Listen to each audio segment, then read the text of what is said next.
Boom. We are alive, ladies and gentlemen. Thank you for joining us today. It's T with the Arcane Bear. We're gonna jump in. We're gonna be going over Solana, Bitcoin, Avalanche, one of our all-time favorites. Been chatting about that one since August of 2020.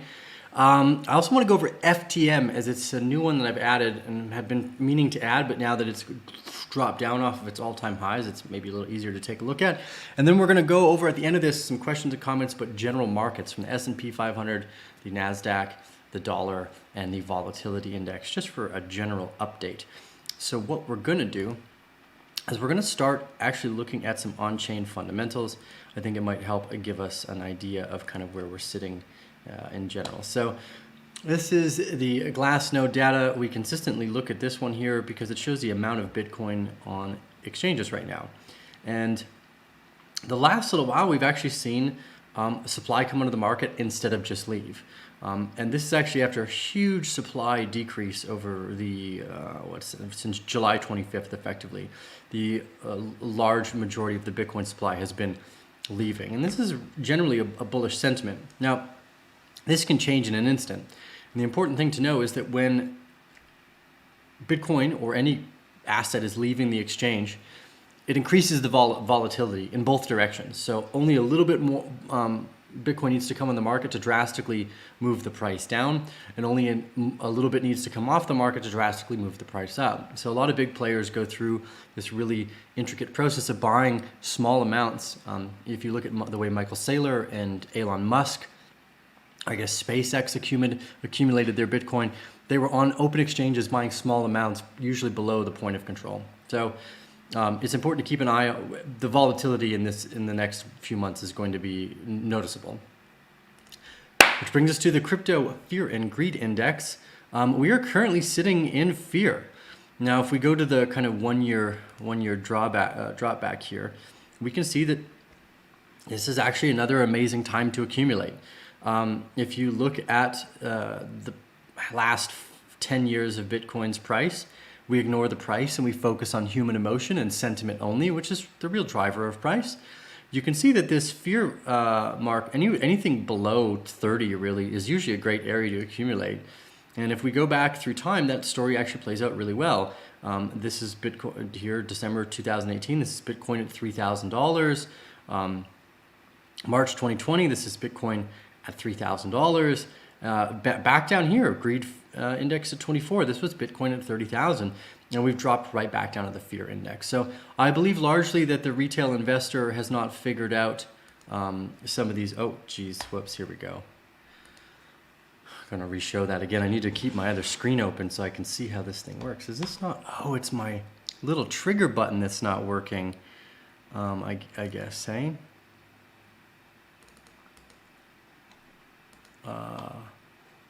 Let's see here.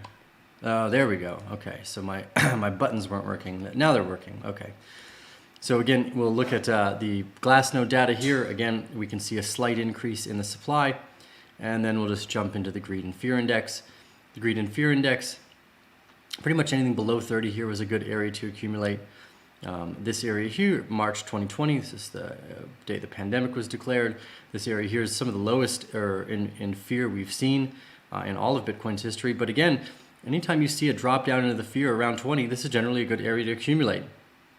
I think that that's what the big players are doing, and they're doing it pretty systematically, trying not to drive the price up too quickly. If we look at a little bit of a closer relationship here, you can see that back in July when we were around Bitcoin 30 grand, is pretty much where we are today at Bitcoin 40 grand. I suspect that this will continue and that this is the kind of the start of the next leg up effectively. If we jump over into Bitcoin's price here, we've been following this accumulation pattern. SOS and LPS have kind of just completed, I believe. So we're looking for the final stages of this SOS. I think the next cycle up is probably going to put us around 68,000. It'll do something like this, pretty much go straight up in one fell swoop. There's very limited supply in the market right now, but this, to me, appears to be the final stages of the LPS. We've seen this many times before. If you go back through all of our videos, you can rewatch them, but there's a pretty important area after the retest of the accumulation pattern itself. into the SOS and the LPS range. And you can see in the VPVR, the volume profiler here, we've really started to fill this gap between around 41,000 to 45,000. I suspect that we'll fill this gap a little bit further, maybe another week here, and probably drive the amount of fear and greed in the markets just a little bit further. I think that Bitcoin overall, if you go to one of the long-term chart that we've drawn out here, which is out on the weekly, this is what got us to this point. So for those of you that joined this market late, I want to express that making proper entries is more important than, oh, when are you going to take profits? Profit taking is almost a fool's game if you understand what's actually going wrong. Right now they're printing an enormous amount of capital, enormous amount of dollars, and every time they do that, it steals from you if you are sitting on dollars. So generally, the smart investors are trading dollars for assets year over year over year. They want more assets, not more dollars. And that's a common misconception, usually by poorer people, because poorer people want more dollars, not more assets, because they want the stuff that they need to buy and pay for rent and to buy their toys, not realizing the people that are generally really wealthy trade their dollars for assets. Now, again, this is kind of a mindset change. I think that's a really valuable prospect to look at, but let's look at it like this. Here's the spring, this was the pandemic of 2020. This was the lowest point of the supply test within Bitcoin's current trading range. I believe that this was the first SOS and LPS range of this bull market. I do believe we have another leg up. I've gone over that multiple times. But more importantly, understand that if you're buying here month over month, you're just like, yeah, I'm buying every month. I don't care what the price is. I can ignore everything. I'm just going to buy every month. What you end up getting is a really great entry price with no thinking. And that's extraordinarily valuable. Finding a strategy that you can repeat month over month over month without thinking is going to yield enormous results. If you go back and stress test this idea every step of the way, it works really, really well. So do not underestimate the power of a good logical strategy, because what often happens is people get emotional. They'll buy here, they'll get scared, they'll sell here, and then they'll rebuy back here, and now they're scared again because it's right at their entry price and then it's going to go lower, and maybe they should be buying back down here.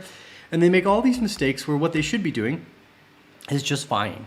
Again, Michael Saylor bought the top, bought around $15 million worth of Bitcoin here, but then he bought $200 million worth of Bitcoin here. This is an important strategy. Do what the big boys are doing, not what you as a small fish would do. Think that you can outpace the market to catch up with the market itself. It's how most people get wrecked and lose their capital in this market. I believe that we've got another probably 70 days in this bull market to go, and we're kind of in the very final stages of that now. We'll go to Avalanche next. This Avalanche has been a long-time favorite of ours since August of 2020, when it went, I guess, the IDO or the IEO, the public launch effectively. We've been charting it way back here since $1. I think we were probably one of the only channels that have consistently focused on Avalanche since the launch. So congratulations to the Bear family, everyone who has been enjoying this ride so far, because it's been monumental for us. And shout out to our tech lead, Chris, for helping find things that I don't understand. Right now, what's fun about Avalanche is we saw our first accumulation range take place, our secondary reaccumulation pattern, a breakout above that, and we've seen this kind of consistent jump up and spike down. Now, there's a lot of volatility that's going to be left in the Avalanche market just through its general distribution timing here, so we'll keep a close eye on it. But from our initial secondary entries here, it's already up over 300%, which is equivalent to that of what Solana did. And just look at Solana. Again, this is the kind of thing that I think that's so important for people, is they don't get to the market until here. They enter here when all the other YouTubers are talking about Solana. Meanwhile, we've been suggesting Solana since back in December. So one of the interesting parts is that most people do not show up until the hype is taking place. And that's when the average, let's say, YouTuber starts talking about it, is because the price is what becomes relevant to them instead of the technology, which you should be interested in way back here when nobody else is paying attention. So I'm not trying to toot our own horn here, but fundamentally, one of the things I think we've done really well is look for that very strong signal in amongst the noise. And one of the things we do to acquire that is we ignore everybody that's out there. I don't listen to any YouTubers, not a single one. Now, I apologize. I'm a fan. I'm a big fan. I'm a huge fan of CryptoLark. These are my good friends, Data Dash, Wendy O. I have become friends with Ben Armstrong from BitBoy, but I don't watch any of them, really. Not for what I'm looking for, which is the signal. If I want that, I go out and I do my own homework and I do my own research. The only time I've watched their videos is because I want to see how they're doing because I like them as people. So it's a different story. Anyways, we'll kind of work out from there. Let's use, so FTM, Solana, and Avalanche. FTM is a new one that's been added to this list. I don't know why I was a little late to add this one. I was watching it in August, going through some of our due diligence studies, and this breakout here should have been really noticeable, and it totally surpassed me. So here, I'm watching this secondary potential for a reaccumulation that's taking place here. When you see very strong technical indicators for a market like this, and you have huge growth, like look at what happened between August and the high, another 300%. So Avalanche, Solana, and FTM have all done around 300%, while Bitcoin has done basically nothing in terms of percentage gain. This is one of the reasons why we're still interested in this sector as a venture capital play. There's so much room for who knows what. All of these could be replaced, except for, I think Bitcoin's got a long standing, but Ethereum could effectively be worthless in the next few years, or let's say just a chain for NFTs. So because of that, I want to keep a really close eye on this technical conversation. Avalanche is currently taking the lead in that, and I think it's going to stay there. But Solana and FTM have some really interesting ideas to the table as well. Ethereum has a lot to do to catch up. I don't think a lot of people have realized that. They're just stay stuck in their religious maximalism, whether it's Bitcoin or Ethereum. They're like, oh, I need to stay hodl strong diamond hand, so the only way to do that is to basically join a religious cult around my investments, so that way I can have other people pat me on the back, like say, oh, you're a great Link Marine, look at you go, hodl all the way to the all the way through the market. When effectively a good investor should be learning, researching, making usually single investments, and then walking away for the majority of the time. So those are hugely important. Good research, good study, and analytics skills, I think, are important, which is what we try to bring to the table here. So I've added FTX to the table. It was here, and I was looking at it in August, but I was a little bit slow to the gun there as well. So I added some small entries, nothing too big. Well, you know me, nothing too big. So what's the point of this? Okay, I wanted to go actually 1 inch as a finality before we look over the rest of the markets and take some of your guys' thoughts and questions. 1 inch I still believe is in the head and shoulders aspect of this trading range. We went over this last week with the look at our accumulation ranges. Here is what the accumulation schematic 3 or an inverse head and shoulders looks like. Here you have phase A is the left shoulder and phase D is the right shoulder. So I think that we are just in phase D now. So that was a little bit I was a little bit off time with that one. I thought we were going to be following the similar pattern here that we saw with Avalanche and Solana. And as soon as we couldn't make it out the top of this pattern, it started to fall quite quickly. I think that this is a really interesting portion of our dialogue, because in the future, I probably won't take positions like 1 inch at the scale that I've taken, because I'm clearly a bigger fan of Avalanche. This was a great learning lesson, though. The undeniable value of finding this, what I very confidently believe is going to be an inverse head and shoulders, where we jump up, do this, and as the rest of the bull market continues, we do get some movement out of 1 inch because everything will be in a bull market. It's really lagging behind FTM, Solana, and Avalanche. And I don't want to sit in a laggard necessarily. I want to sit with the leaders. And Avalanche, Solana, and FTM have clearly been leaders in this section of the market cycle itself. I also think you should focus on what you're interested in. If you're huge into the NFT space, and that's like, Tia, why do you never talk about NFTs? It's like, the closest we got to NFTs was like football and video games. And by the way, I love video games now. We're going to keep investing in video games. We'll look at that later.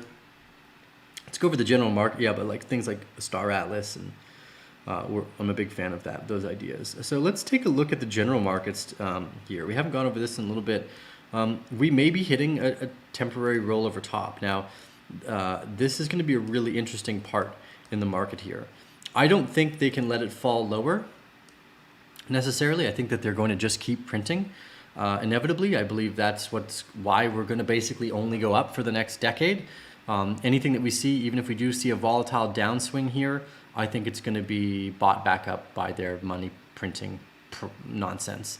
I just don't believe there's any other option for them to keep things in any form of normalcy anymore, and this is what they will continue to do to fake that normalcy. S&P 500, also very similar, up its rising channel here, has started to break down. Will we come to test the top of the 423 point? I think it's very likely.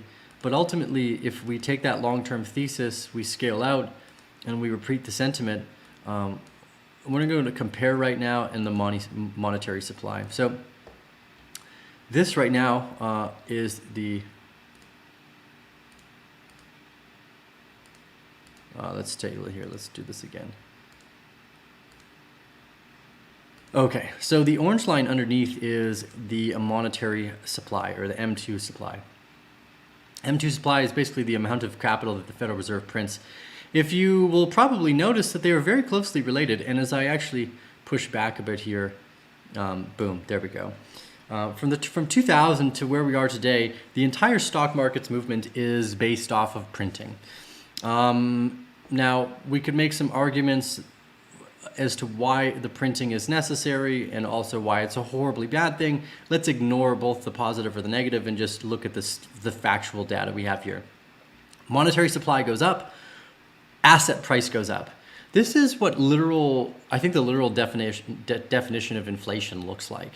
I'm reading through a book called The Dying of Money. I do suggest it for any of you that are interested in previous inflationary cycles throughout the world. But this process, what we're seeing by people getting rich off of NFTs overnight, isn't just a tech thing. It's part of the inflationary story. And they have what I think it's called what they call the crack up boom. And it's usually about 5 to 6 years before the massive hyperinflation comes into place. We have overnight millionaires who are basically worthless. Not to say that NFT collectors are worthless, but in effect, these people don't have any real skills that were valuable prior. I don't want to sound like an ass. I feel like I'm sounding like an asshole when I'm saying this, but this is what we've seen in the past, at least. You've seen people who did not deserve the large amounts of capital become overnight millionaires from the most random of things. This has happened multiple times in multiple languages, in multiple cultures, and this is what inflation looks like right before the bust, or at least a few years before the bust comes into place. So I think what we're witnessing now is actually the lead indicators that hyperinflation is not far away. Now, I've made great arguments, or what I believe to be great arguments. Maybe they could just be half poorly constructed arguments, and I'm just unaware of the data that it would take to construct one. So I'm kind of naive and ignorant and think, hey, T.O. knows a little bit, so I could read a book.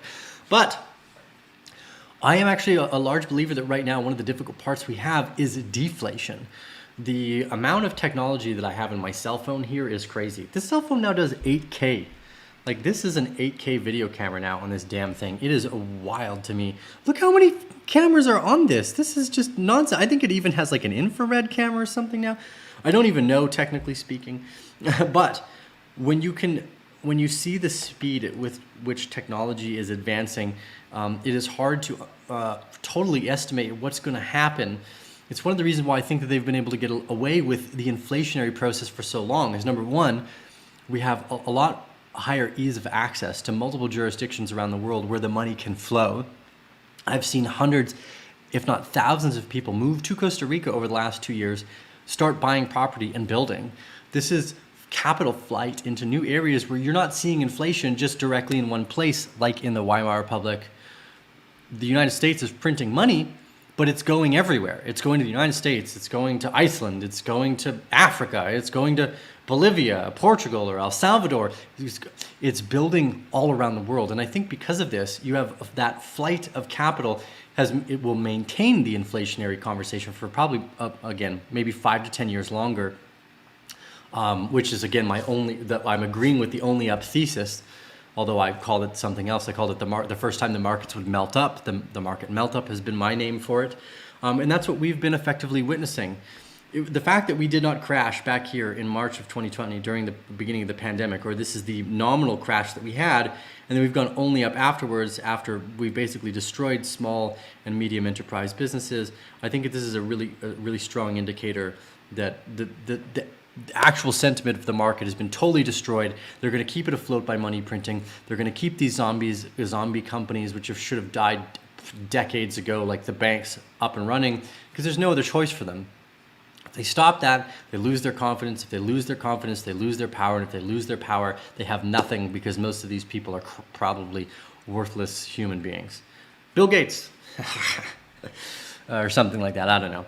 I don't want to be too, I'll probably get banned just for typing that or saying that. Okay, the next part I wanted to go over was the volatility index. We had a huge spike in volatility this prior week. I kind of took some time off to enjoy life, but here you go. Let's get rid of the monetary supply. It is not an important part of this conversation. Get rid of the M2. There we go. Okay, so we had a big spike up here in the previous week. Went all the way to the top of the trading range from that little drop in the markets there. And again, this spike, it wasn't just Bitcoin, it was across the board. We saw a big spike in the volatility, which was a decreasing price in all assets. It's very common. If you compare, let's say, let's go with Bitcoin, why not? Bitcoin to USDT on Binance. Now it's not going to be, it's going to be hard because this is a percent, let's not go percent, log. Maybe a little bit more characteristic of what we're looking for here. Yeah, so when we hit a peak on the VIX, we see a net down on the on Bitcoin's price. Now this is the most noticeable. It's less noticeable in these smaller time frames, but as you can see, the moment the volatility index peaked is the moment Bitcoin's price dropped. The entire market is based off human sentiment. Nothing else. Nothing more, nothing less. It's just based off how people feel effectively. Look what this log chart did tomorrow. There we go. Percentage, take log off, log off. Okay, there we go. So when we see the volatility index spike, it's going to usually drop prices. People get scared. They sell their assets. They're looking for flight of capital to something more reliable, which they believe is the US dollar, which into itself kind of sounds ridiculous, especially after if you've thought about what we've been just talking about this entire time, which is that they're basically going to steal from you on a month-over-month basis by using by hiding inflation within assets. So unless you're buying assets and trading those dollars for assets, you're effectively being robbed. Anyways, let's go to some of your guys' thoughts and questions. We'll end today's episode, and we'll go from there.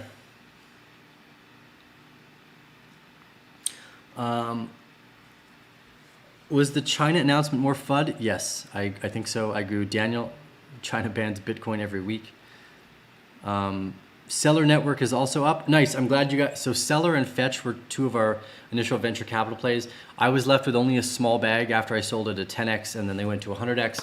So what I've left, I've just walked away from. I haven't even looked at the price. There's only the active new engagements and investments I'm making are the ones that we're looking at on screen today, effectively. Although that's with the video game sector, anything that's coming up new, I try to find that stuff as early as possible. But in terms of consistent long-term investments, that's where we're going. Big week for Avalanche. Avalanche Rush is coming. Julmon says, can you look at SRM? So I'm kind of done looking at, we're in a bull market. We're going to continue to be in bull market. I think we'll see SRM go probably close to 20 something dollars by the end of this. How it gets there, I'm not too concerned.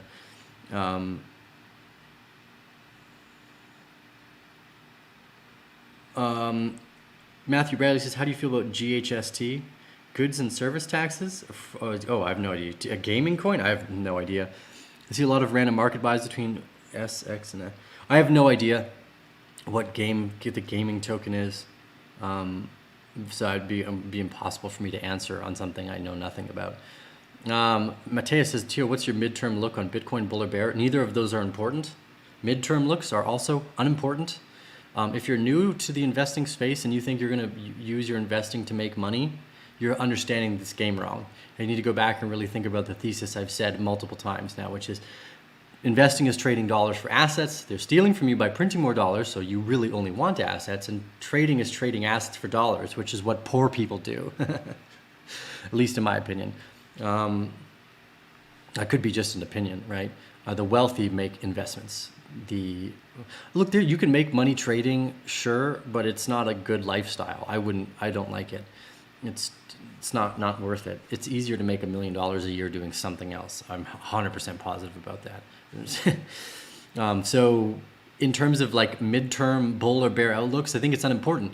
You should pretty much only be accumulating, especially if you're young. Like, you're buying and selling capability. You're gonna just yourself over, basically, especially if you're new, which it sounds like you are based off the question that you asked. So erase your entire chalkboard and start over again. You did an interview with the GHST team? I don't think so. Yeah, I did. I definitely didn't do an interview with the GHST team. That's for sure. But thanks for trying. I think you're thinking of someone else. I don't know who the fuck you're thinking of, but it definitely was me. We had an interview with Star Alice. That's the only video game we've interviewed. Give us a thumbs up if you like this content. Share the video far and wide. Thank you all for joining us. Oh yeah, Soulrise too. Soulrise has been a fun one. Over a 6x since our initial investments there. Real Fever did a 13x. We're big fans of, oh, Avagachi. Oh, I see. Yes, we did have Avagachi. Sorry. GHST, I thought you were calling it, it's Ghost. You're totally right. You're totally right. I made a mistake. I thought you were calling GHST like a gaming token. I just didn't understand the name, but you're right. We definitely talked to Avagachi and the Ghost token. I'm much more interested in high quality or mobile video games. Avagachi they weren't aimed at video games. Yes, check out Trader Joe and Avalanche as well. By the way, guys, we've been huge Avalanche fans for a while. The technology absolutely destroys everything else on the market. Ethereum is basically a Honda. They keep adding, like, we're gonna add an intercooler and we're gonna add a turbo and then we're gonna add like lights and shit. And you're like, doesn't make the car faster. It doesn't make it any better anyways. Like, but whereas Avalanche, it came out as a much nicer car day one, and it's prepared, I think, to actually win that race. Would you accumulate BTC or ETH right now? Oh, definitely Bitcoin over ETH. I think Ethereum could be garbage over the next few years, basically, or at least in terms of who wins the race. It could be a non-starter aside from just holding the crypto punks. Like, Ethereum at this moment, based off its competition, could only be a spot where CryptoPunks live in the future. That's kind of where we are in this market. Although Ethereum has been around for a while, technology can easily be replaced, has been replaced, does get replaced frequently and quickly. So I would have a hard time betting on it long term. Bitcoin, on the other hand, is consistent. It's been around for just that curve of a decade where we start to feel really confident about it, whereas Ethereum could all of a sudden be replaced by Avalanche. The entire DeFi sector could move to Avalanche, and then before you know it, Ethereum is nothing but an NFT chain. So I've said that since August of 2020, by the way. Nothing has changed there. But the reason I would pick Bitcoin over Ethereum is just because from an investment standpoint, I think Bitcoin won the monetary conversation. I've thought that since early 2020. Bitcoin has clearly won the monetary conversation. It's turning into an older than a decade technology. And once you get to that standpoint, it becomes very difficult to replace.